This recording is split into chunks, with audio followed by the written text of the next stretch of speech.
I know Lindsay, who's a professor in the Masters of Early Childhood in Fayenne, who's also wanted to attend but couldn't tonight. So what I was hoping to, there was a few things I wanted to share tonight. Um, so one angle that I've taken with this advisory committee, which is pedagogical in nature. Um, so we're kind of learning as we form a group that can advise this Remedio project and the Creative Reuse Cultural Education Center is this idea of humble beginnings. And so I was super surprised, and I'll show you some images. And I have this is our sixth meeting. Um, of the very humble beginnings of the Remida Recycling Center in Italy, which surprised me because when I got to go see it in 2016, it was already, just magnificent.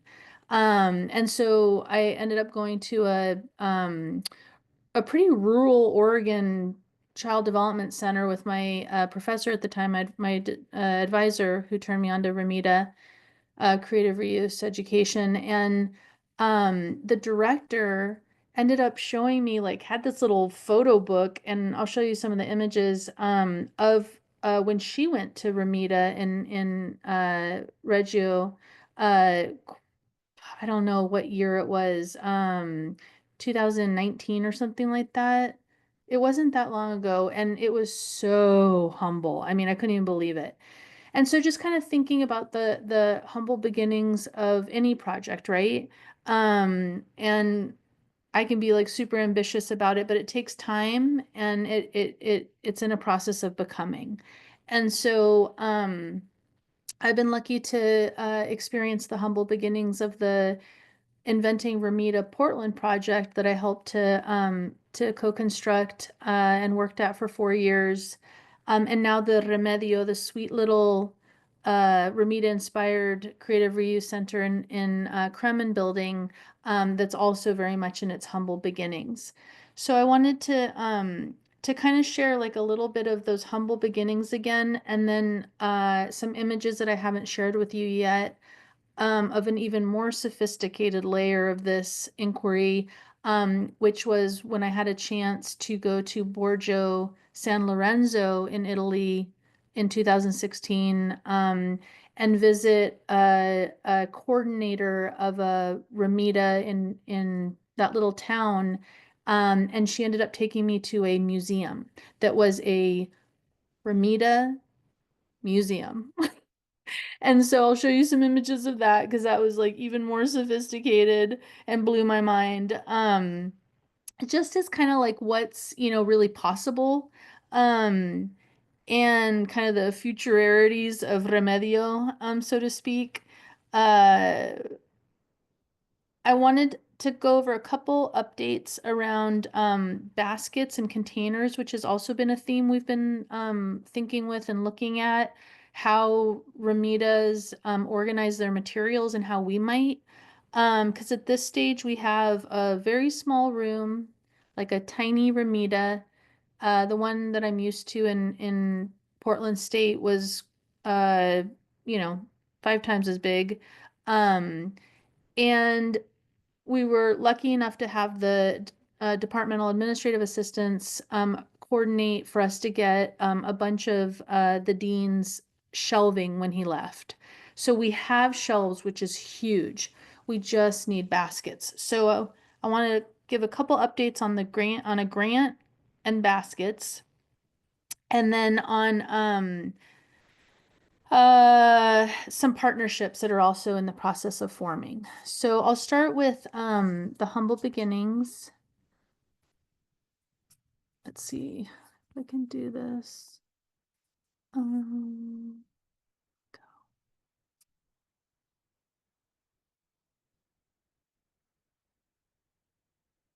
okay, I think this will work. Can you see these images? Okay, I was kind of inspired by how the Tellerista from Huggins did it a couple times ago, and she just showed us images right off of her computer. It's much easier. Um, so this is when I went to Italy. I think this should work. So this is my friend who is the coordinator of the Remida in Borgio, San Lorenzo. And I think I've spoken about this, but basically we tried to get certified at Portland State in around our third year of dreaming up the Creative Reuse Center and found out that it was actually going to cost an arm and a leg. I mean, you had to bring, it was like, I've heard about it like with the Dalai Lama when he travels, he brings his whole entourage and you have to pay for like the whole crew. It was actually sort of like that.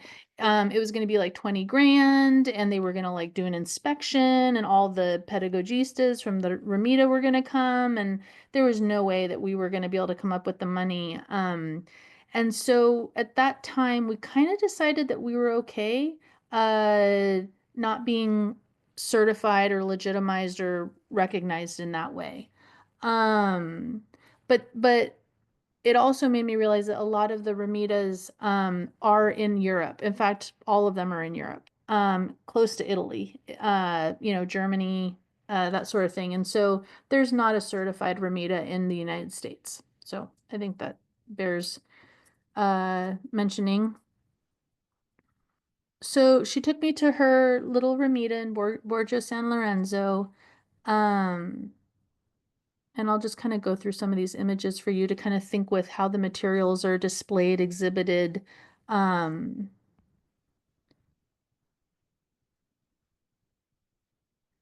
the projection of light. It wasn't a big space, but it was 2 stories and they had a container. Playing with reflections, the light table with the reuse, always this encouragement to introduce the identities of the digital slash light with the reuse with nature, um, forging these multiple perspectives and conversations, lots of light. I know that Sharon, the atelier at Huggins, really wants a light atelier. And so I was thinking maybe that's something we could do in the Remida space. Lots of storage. This was a huge table where they would have community events, educators, community members come and sit and work with their hands with the reuse materials and um, develop relationships.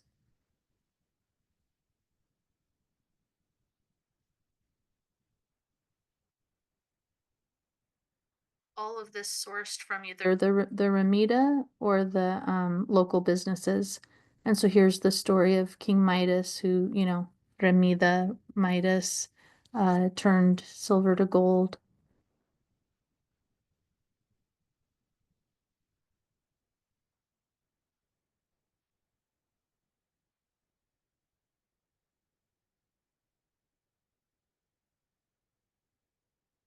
Storage.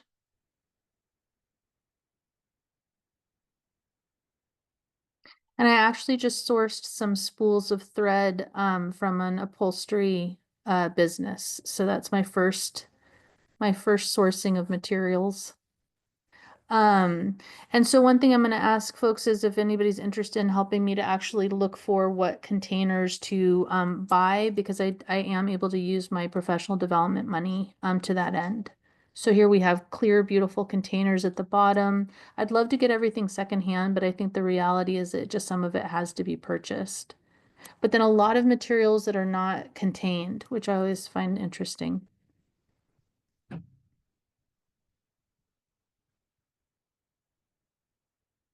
They had little aprons. Here's the storage container where they were able to hold their extra materials. That's looking into the center at night.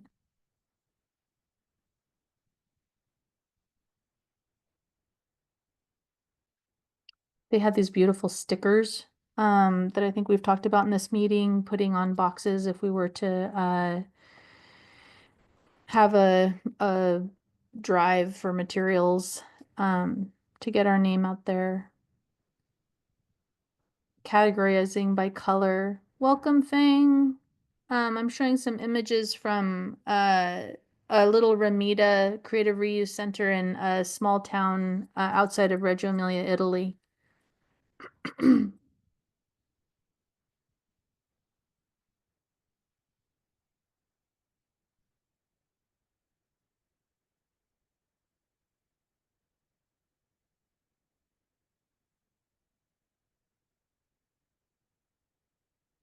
So I noticed none of the containers are hanging off the edges of the shelving.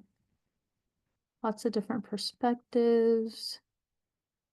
This is an image of Remida Day, where they kind of like the what you're describing, Heaven. They bring the materials out into the public to share with community members. So my dream would be to have something like that at Fresno State, at Clovis. Um, Looking down from the second floor into that kind of workshop space.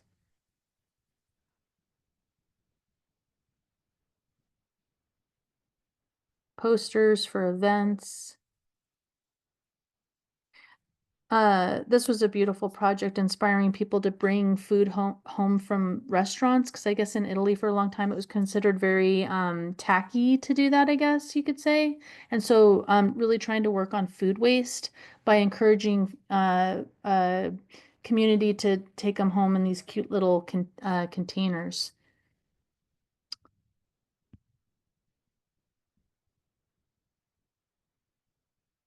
Also been dreaming of a storage container. That would be really, really cool. This mixture of nature and reuse materials, always in conversation, as part of the border crossings uh project, this take-home container.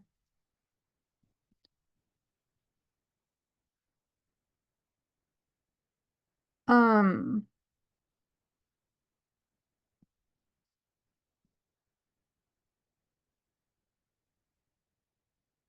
Lots of different textures, mirrors. I have a question. Yeah. As I'm looking at this like curation of all these materials, I'm thinking logistically, when you went through, is there an individual that's managing all of this? Is there so like a total group effort? How is the space like managed and like maintained? I didn't get into the nuts and bolts of it, but Sandra did mention that she had been recruited for the position.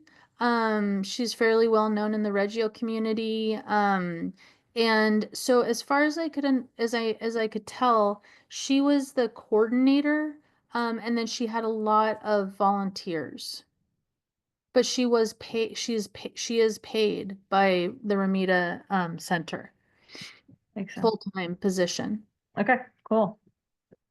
Um, so this is from, documentation of one of their projects, playing with cardboard, mallets from somewhere.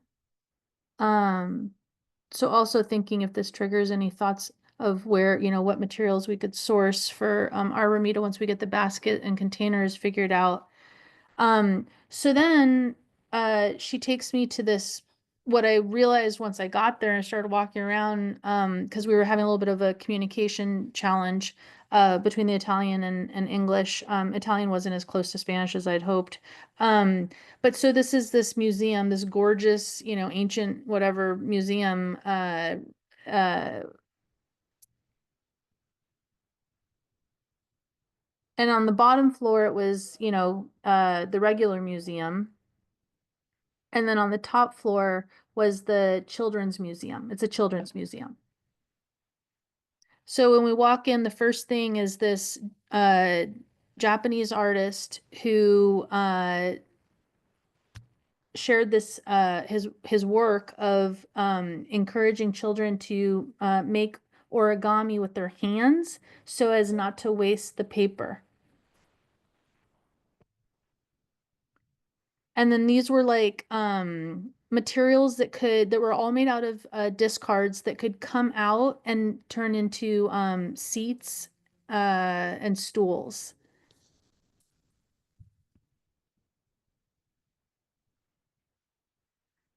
This room was digital. So playing with the languages of the digital, light, and reuse materials.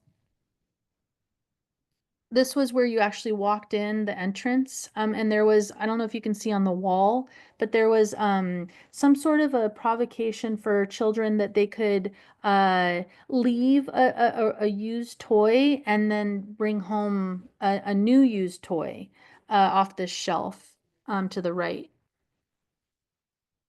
This was the light atelier.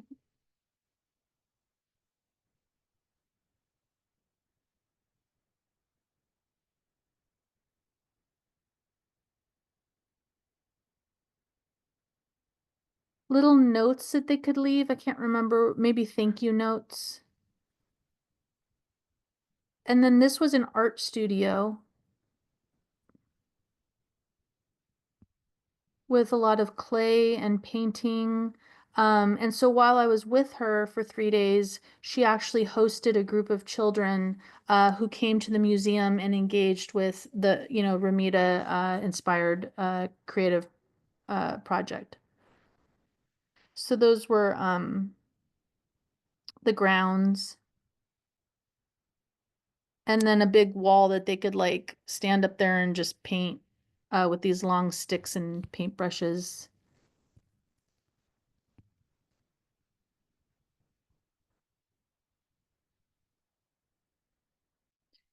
And then this idea of playing with clay and reuse materials and identity.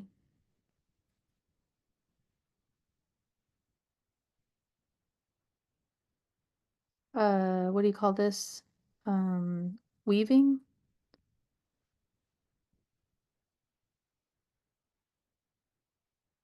And so she acted as kind of an atelierista, I guess, a Remida atelierista for these groups of children who came with their teachers. Um, the children could project themselves up on the wall. There's magnetics. All the senses activated, plastics, textiles, metals. Um,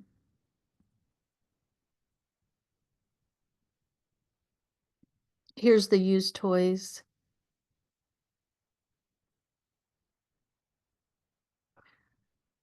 I believe this was like, again, some sort of used books or something to go along with the theme, and they could sit in these little holes and read. It was like the coolest library ever. Some sort of a coffee table book about the museum, digital play, the children trying out the hand origami. Light, metal, glass. You reach inside and it's, the children's height and it's very tactile. You can hear it. Um, all discards. Sound with, discard, reuse silverware and I mean, like we've all seen, tiles. And then a wall where the children could smell different herbs. Another light room with discarded little gold caps from bottles and wood and light. Very simple, but with images of the sky and like some sort of like um, beautiful sound.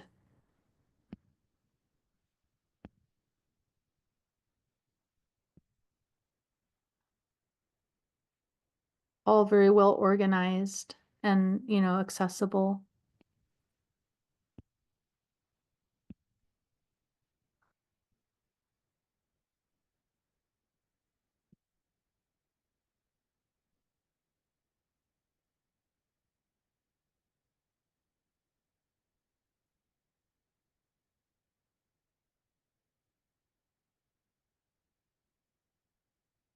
The smelling station. Oh, and then like I forget what they call those, where you connect all the things and the little uh, balls go down. This was, I believe, magnetic with metal.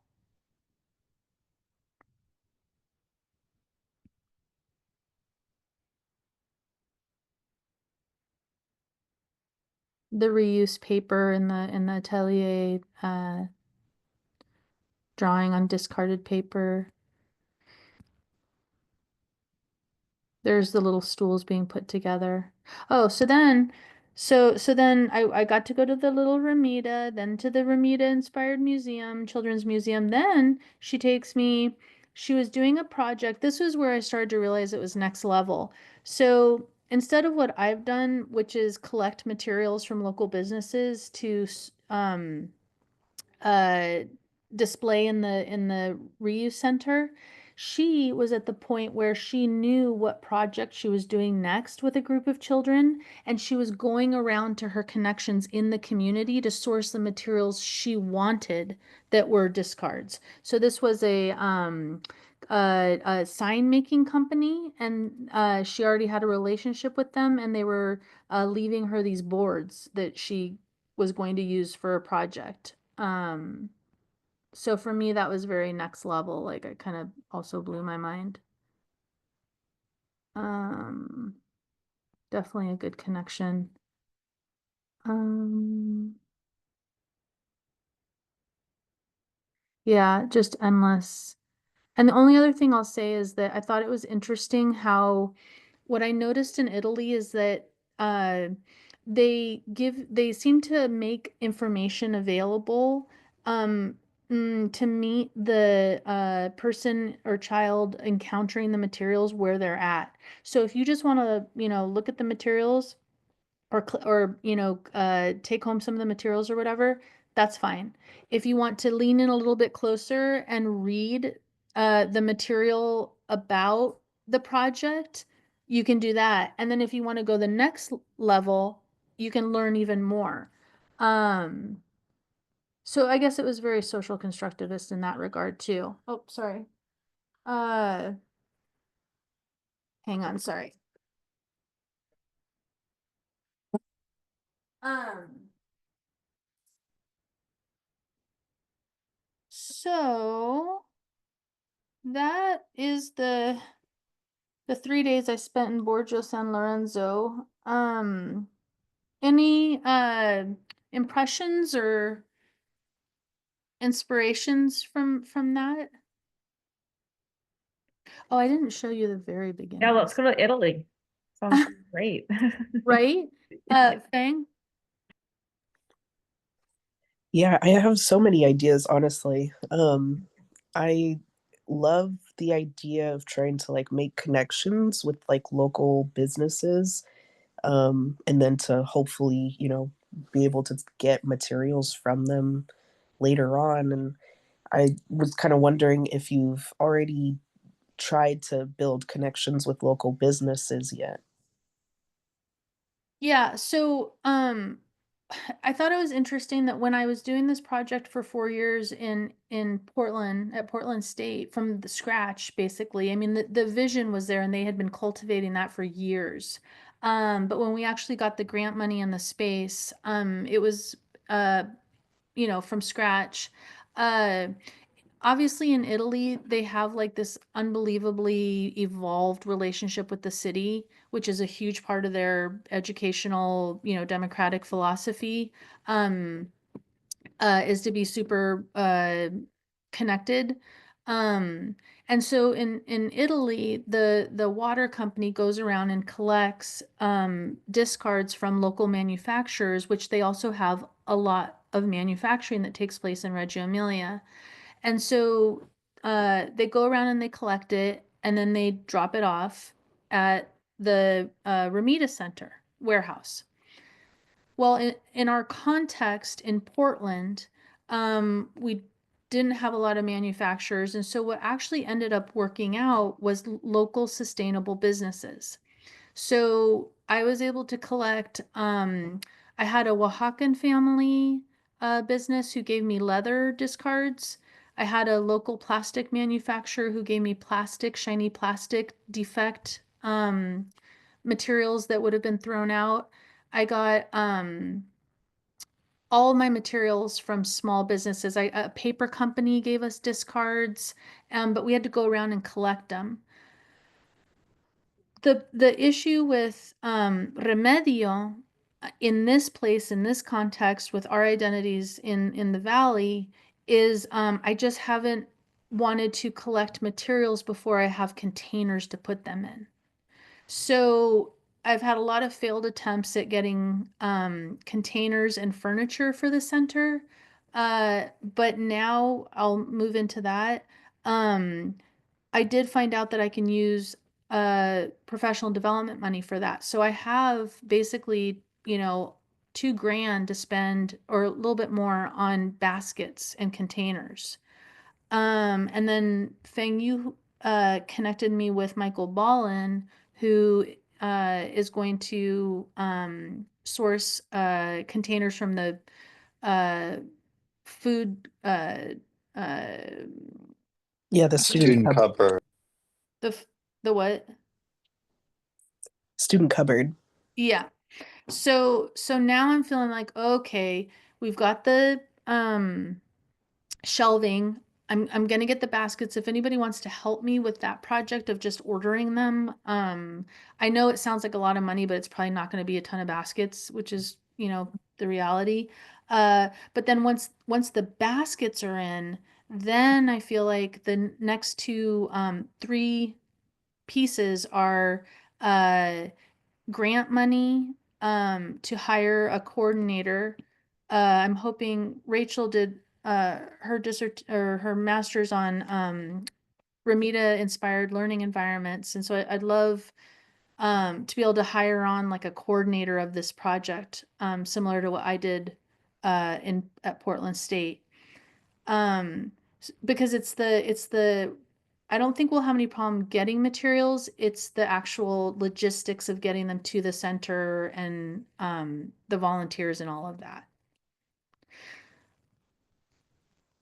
In the Tower District, I have a secondhand shop that's willing to give us all of their discard clothing remnants.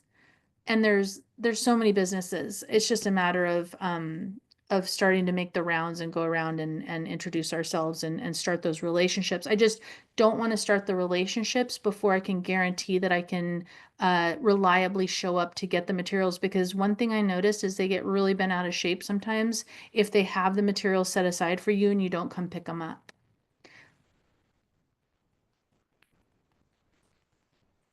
Yeah, that's totally understandable.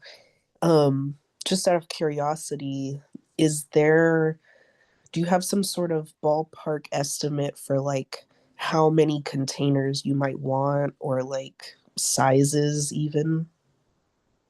No, so I think I need to measure and figure that out. Um, That's the next step. How come you ask? Just because after I connected you with Michael Ball and I stopped by there just to talk to him and just kind of see what containers he had there, like at that exact moment. And it's a big range. He just has a bunch of random stuff that people donate to him, and um, Oh. whenever like different companies actually donate food, they just don't want the containers back. So um, he had just a wide range of sizes, and I don't know if you're looking for more like uniformity or if you're just looking for anything. Um, it'd be great if I could show you the space and then take a look as well. Yeah, I would love to see the space. It's funny because I've been thinking about your project a lot lately, and when I talk about it to people, they're like, "Oh, where is this?" And I'm like, "I actually don't know where it is." Uh, Mm-hmm. but It's down in the labyrinth. okay, It's pretty tucked away. But yeah, it's in Kremen down on the basement floor. Okay, okay. super. Well, then I will follow up with you on that. And then, oh, you made me think of something. I was also thinking about, oh, Fang, were you gonna say something else? Oh no, sorry, I forgot to put my hand down. Oh, just what, Heather was saying about going to Italy, because that I hadn't thought of it, but that's another piece, is that we're also just beginning the process of trying to set up those trips with Angela Ferrara. Or, have you been on a study tour? Me personally, or Yeah. I have not. That is even my dream at Clovis. I'm always told that there's no funds and students can't afford, but that is yeah, something I'm extremely interested in. That would be, I think, a really good way to spend grant money. Yep. Because, I mean, once people get the spark, once Yep. it, zaps you, it's like, um, okay. Well, we should think about that more. For And sure. then, the other thing I just wanted to kind of, so Fang hooked me up with Michael Ballin, who runs the food, uh, cabinet and has the Student container. cupboard. Sorry. Sorry, the Student cupboard. cupboard. And and then and then he connected me with El Dorado Community Development Program. And I went over there and have started building relationships with them. And what's wild about that is that they're like, "Oh, you have now entered the portal into the whole creative reuse Fresno community, which apparently is huge and well connected." Um, so the other piece is the containers, um, some sort of grant money to start getting more organized to manage the materials. Um, like somebody was asking about in Italy, how Sandra does it, which I'm not entirely positive, but I know she has money. Um, and then the other piece is some sort of a community partnership. And this has been the trickiest because I had an expectation when I moved to Fresno State that I would be doing this in conjunction with the Child Development Center, and I never my imagination never went beyond that. It hasn't quite worked out that way. And so when I went to El Dorado, I forget her name. Oh gosh, she's like she runs the garden and the project. She was saying, you've just hit the tip of the iceberg. This is a whole community here. You can do whatever you want. Um, she said, but you need to know what it is you want to do. And I thought, man, why was I having such a hard time with that? And it's like, oh, because I had this vision, like this tunnel vision, and it hasn't worked out the way I expected. And so I still believe this project wants to become like it wants to be. And it's still moving forward. It's just in a process of I'm still not sure what it's going to be now that the idea that I had has kind of shifted so dramatically. So, the reason I bring that up is partnering with El Dorado and their after school program and with Heaven's Classroom and hopefully with Clovis, I think helps the center to take shape. Um, because even if I can work with Heaven's Classroom and ask the children, how should we build this? I do persona dolls that work at Remedio, and they can come and meet the children, and it's fun when the center is set up and magical to introduce the children that way. But maybe the children help co-construct it. I don't know. In this place, what Remedio will become. But it's not going to be like inventing Remida Portland, and it's not going to be like Remida, Italy. I know that. And the Italians tell us don't copy us. Do it in your own context with your own identities. I have, Um, I have a question about the space. yeah. So in Italy, in those pictures that we were looking at, those are space, like they're beautiful spaces, right? Like these, Yes. they're intended to like people to interface and engage. And so this basement space, I'm mostly curious, what that is. This a space that like the kids are going to come down to, or community members are coming down to, or is this just straight storage? And we're bringing, like, I'm trying to envision the like intersectionality of what we just saw with like what Fresno State has storage wise, and like, does that make sense what I'm asking? Yes. What's so crazy is that I was able to get the space because it's not standard for education professors to get a laboratory, right? So I'm very grateful for this space. It's exactly the size of a office at a university. I mean, that's the size of it. It's tiny. What I envisioned was that the classrooms would become the little Remidas, right? And hold the materials that way. But because that hasn't quite worked out that way, um, I'm starting to think that if we can start small, if the project starts to grow, that's where the grant would come in to source a bigger space. And honestly, with the way things are going with the economy, I really think like this is our moment. Creative reuse, you know? With inflation going crazy, people are going to be a lot more interested um, in the project, I think. So, and connecting it to food and not wasting food and all of that. So yeah, it's a very tiny space.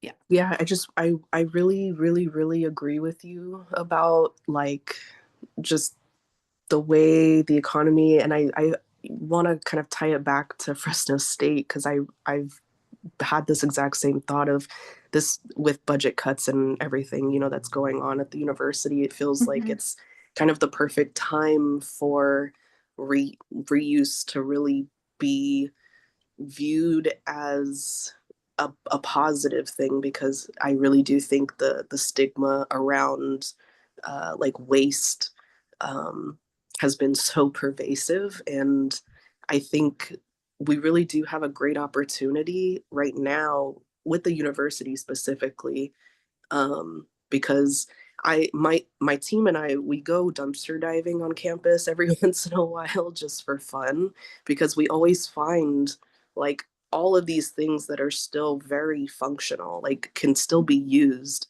Hmm.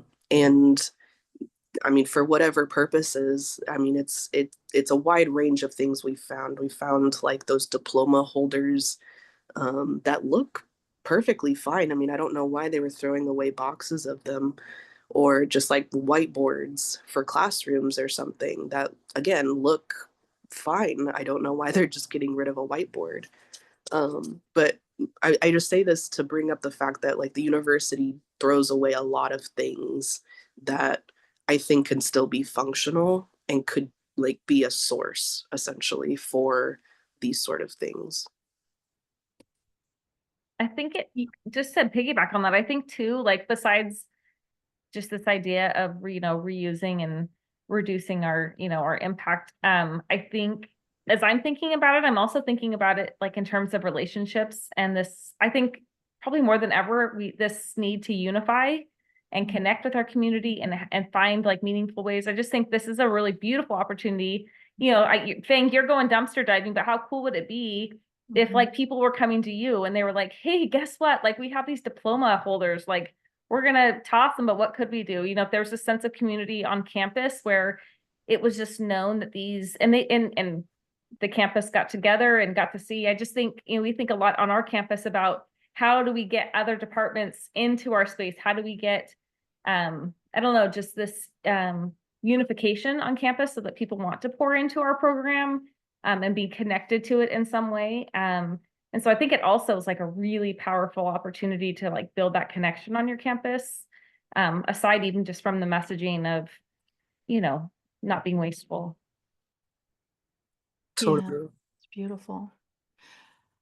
One hope that I would have is, and why I like the El Dorado Community Development Center being so close to campus and Huggins being so close, and doing things on campus, is that uh Portland State kind of prided ourselves. We had I actually brought it with me. They gifted it to me when I left, a cargo bike. And so we were going to be the first zero emissions transportation of materials. And so what I'm really trying to avoid is some sort of a situation where people have to drive to pick up the materials. I don't drive. So that's another benefit of keeping it uber local. Um, so there's a Fresno Arts Council grant. I don't know if anybody's skilled at applying for grants, but that's another thing that I was gonna put out there if anybody wanted to work together on. Um, they've got another round of those coming up.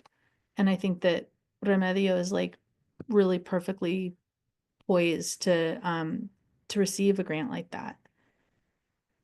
Um, but I will get in touch with you, Fang, about the containers. And then Heather, let's keep touching base about study tours. Um, how cool would that be if we could go Clovis, Fresno State? And our campus loves stuff like that. They love collaborations. They love connecting our students to you. So I feel like there's a lot of momentum that could be had for an effort like that. That was really like this.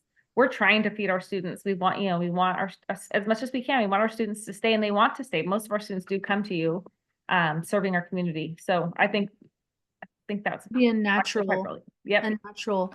Yeah, and maybe next time we meet, I will share some research I've done on the affordance of Remida inspired materials for anti-bias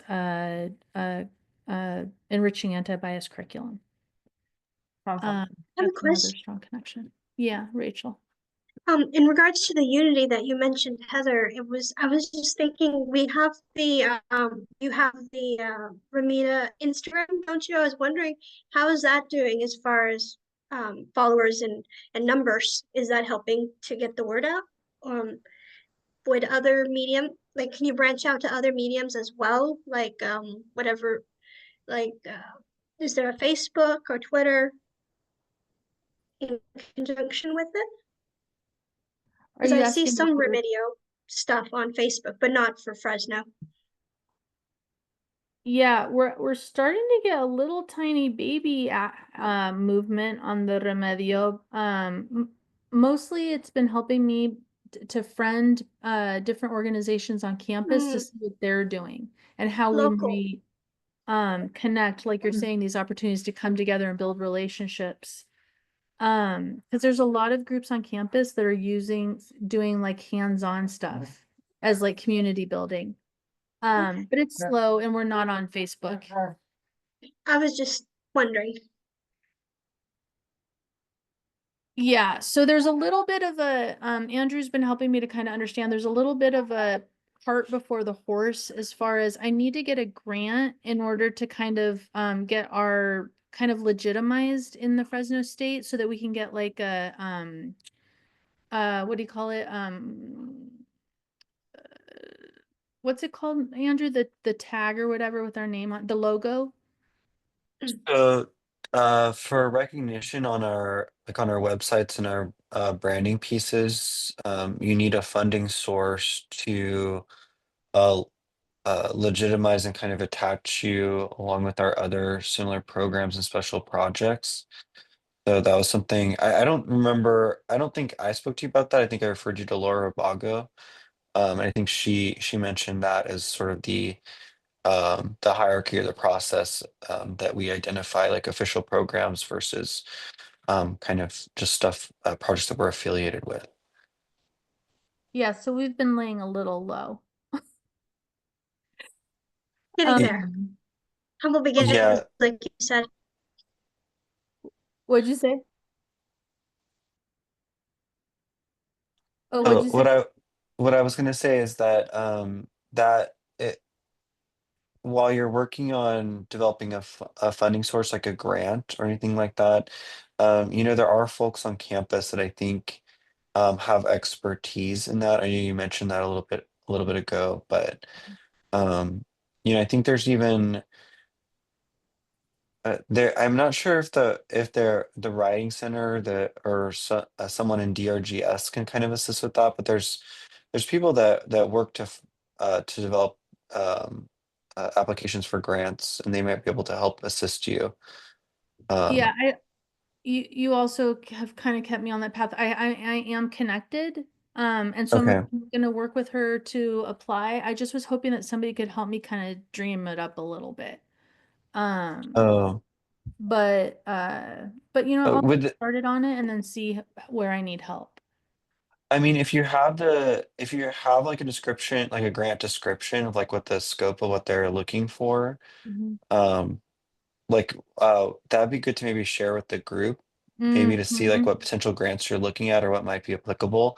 And Mhm. then like different grants might be applicable to different aspects of the program. If one of them's about like furnishing or supplying the space, if another one's, about incorporating into academics like curriculum. Mhm. Um, because I know we had discussed like a project about incorporating into curriculum within Huggins, I believe, a couple weeks back. So Yeah. it might depend on what the grants are specifically trying to issues they're trying to address or deficiencies or visions that they have for the grant funding. And then I don't know if maybe through your department, if you're working with a student organization, but there is instructional related activity grants and some funding through ASI that might be, if you're having partnership with student organizations like the Sustainability Club and those types of things, if that might also be an avenue for funding, especially if you're working with campus partners or within or through your department. Yeah, I think it's a little less of the dreaming that I need help with and more of the nuts and bolts is what you're reminding me. The details. Um, Um, I would say, looking because I've seen the space recently, I think, first and foremost, the containers and for the space because you have the shelving units. I don't know if you've changed it since then. That might be a primary thing to make sure you have some place to store and a method of transporting any items that are received. Sorry, these are nuts and bolts, but you do need that in the space because it is I it's nice, but it needs those things that can hold anything that you're receiving. I think marketing and advertising and promotion might be so that you can um and branding materials like those things and developing those things can cost money, and those are things that sometimes grants will cover. So that might be a great way to help communicate with community organizations, campus department and entities. Um, so the like advertising promotion, the storage pieces for the space. And then I think having like a some type of incentive if you can get a grant that'll provide money for maybe like rewarding teachers for kind of being partners with your program and allowing you to kind of I don't know, helping fund some of the work that they do to partner with you for being in their classroom or bringing supplies in their classroom. That type of incentive might help uh, get you into other classrooms as well, whether it's in Huggins or more likely, Fresno Unified or Clovis Unified classrooms. oh, that Andrew, is so good. Andrew, does Fresno State have like a graphic design team that does all your marketing? Um, so yes, we have a graphic design team. Do they do everything? No, because they're not that big. Okay. So we do things at typically a college level and then sometimes at a department level. Kremen, we don't have a lot of graphic design support. I but that doesn't mean that we can't, make something happen. So um yeah, and we can talk about that further, Dr. Dominguez, if you'd like about what we have at our disposal. And there's always the beauty of Canva. Mhm. So um, that like there's a lot of there's ways we can work with whatever you have. Um, and yeah, and even if you wanted like a visual on our digital signage in the library and then the Kremen Education Building, like that's something that I can help you develop so that we can start promoting what whether it's donations to Remedio or if it's some other call to action. Just let me know what you want that to be. Fantastic. Yeah, okay, super. That just got me thinking about Heather, your work with it with the oh, go ahead, Fang. Oh no, I'm sorry. You can finish your thought if you want to. Oh, just Heather, your work with the directors. to incentivize directors to bring it into their programs. You just spurred, so we just had a director mentor seminar, which is basically we had about 40 directors and mentor teachers. I'm the regional coordinator for the Central Valley as it relates to our mentor program. And we try and do it like once or twice a year. We have what's called the director mentor seminar. And it's this, as you just were saying that, I'm like, oh, duh, that would be like the perfect opportunity for you to come in and like inspire, show pictures, talk about this movement. This is like that grassroots, like get it out to the people and let them spread the word. Because these are the people with boots on the ground, right? These are directors that are in Yes. all corners of our valley. Yeah. Also, these are directors that are seeking professional development opportunities, that are looking to, have developmentally appropriate inclusive practice. Like this is the group that you'd want to talk to. Yes, I believe so. Oh, that's so good. What was it, Fang? So Andrew, when he mentioned integrating into academics, it's a thought I have a lot about different sustainability projects, because integrating into the academic mission is like the most sustainable way to keep things going at the university level. And I was thinking about the surplus program that it's not really in operation on campus anymore, but a lot of CSUs are required really to have a surplus program so that all state entities, not just CSUs, but like all state entities in the state of California are supposed to have like a program to ideally like redistribute anything that you don't want anymore before you just throw it out. Mhm. And so the one requirement is that they have to sell it at auction before they can officially like toss it. And on campus, I think we don't really have that program in operation. I think because we lost the staff member who was like running it at around 2020 or 2021 or something. And it's something that I still would like to try to revamp on a campus, but I would also love to try to tie it into your like center and to have that be kind of like the tie into academics, I guess. Well, I just did the training for the service learning projects, Mm-hmm. which I've also had a little bit of trouble getting it attached to a class. I thought a couple classes were going to work out that didn't.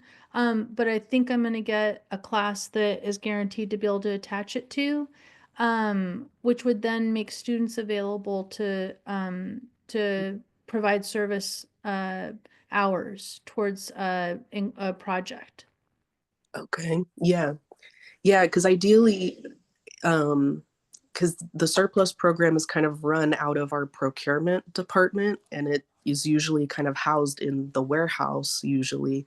And so anytime people have like unwanted furniture or just like literally anything, they send it to the warehouse. Yeah, we had one at Portland State. It was great. It was like mugs and water Yeah, bottles and staplers and I mean, yeah. And so like ideally anybody can come to the space and take anything that they want, and kind of have that like yeah. give or take mentality with the stuff. And Mhm. I would still really like to try to revamp our program on campus. I just don't have very many connections with people in procurement, and I've not really been able to lately. I've been assigned to like a couple different projects that are not like super involved with this stuff. Mm, okay. Um, Thank you so much, Andrew. There's also GE Environmental Science course, which serves our assignment related to REMEDIO. Um, All right. Well, so many wonderful ideas. I'm gonna follow up with the grant. I'll get going on the grant so I have more of a clear idea of what it is that's needed to get that submitted. And then touch base thing with you about the containers and give you a little tour of Remedio. And then Heather, we can talk more about the study tours and maybe even about having a hands-on get together here soon to kind of start to build that community. Um, and uh Andrew, I will continue to plan to follow up on these. I gotta get a hold of the sustainability group. Yeah, and if you want help with some more of the detail aspects for like the grant writing pieces, let me know because I don't mind helping assist with the writing for that, or if you want to discuss sort of like kind of outlining logistics that might serve you as part of a grant writing process Awesome. to outline those. And then that GE environmental sciences course, that maybe there is like an opportunity for a project or a connection with Remedio. Yes. Um, at least the sustainability was a topic when I took that course as a student, and Brilliant. I can't remember what it is. So maybe that department has other Yeah. courses that might be relevant. Oh, that's so good. Oh yeah, Okay. actually, sorry to interrupt you, but that's a very good point. Their natural science classes are for future teachers, and there's natural science 115 that they teach in that department, and it does talk about sustainability in that class. Oh, Oh, beautiful. okay. Oh, so good. Okay. I want to honor your time. Thank you so much for showing up tonight and keeping this little flame alive. And I'll see you. I'll send out a invite for one more, I think, before summer. All right. Have a good night, folks. Thank Have a good night. you.